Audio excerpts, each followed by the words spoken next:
ramp was down and the men were trying to get off of it. The pressure bullets were zipping off the ramp. So we're gonna catch hell. And we fought the first major battle of the war in Vietnam. And it was a tough fight, but I had good men. They were well-trained, they were a family. Nurses have always been with our soldiers through every single war. Our gift was just being there with them and being their mom or being their friend, that they didn't die alone. There's a famous letter that General William Tecumseh Sherman wrote to his friend General Ulysses S. Grant at the end of the Civil War. And he said, "I knew if I got in trouble, you would come for me if alive." That's the unwritten contract between soldiers.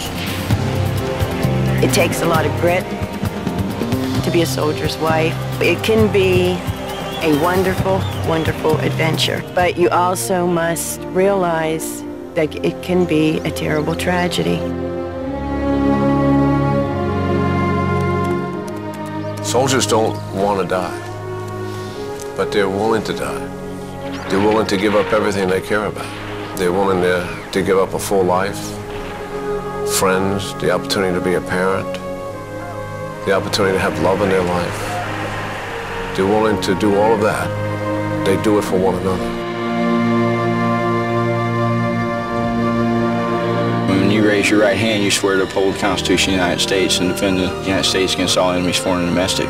And that hasn't changed. I don't think that's changed since 1775. I was proud to serve. It's my country, and I would do anything to defend it. Army is also the carrier of our culture in some ways. That simple expression of duty, honor, and country is something we sometimes get away from, but the Army never gets away from it. And as long as the Army doesn't get away from it, we'll continue to train wonderful young men and women, and we will never fail to need those virtues in our public life. It's an experience that I treasure and cherish. When I took that oath, it made me very proud to know that I was considered a full-fledged American, fit to serve and to participate in the defense of our country.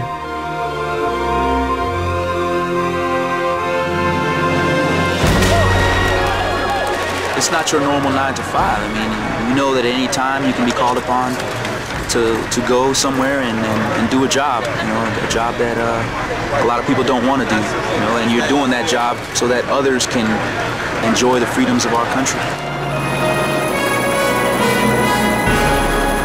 Every battle has thousands of individuals making unique contributions.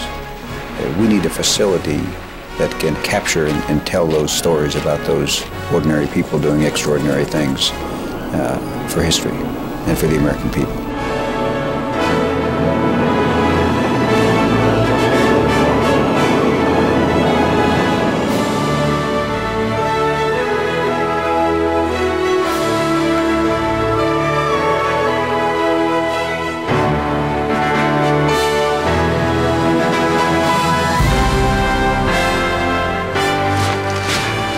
Our theme for our museum is service and sacrifice. We want to honor the service of our soldiers and veterans, and we want to be able to inspire our soldiers of today. We want to educate Americans. We want to make sure that we preserve our heritage, because the items of our heritage are what give us credibility to tell the stories of our soldiers.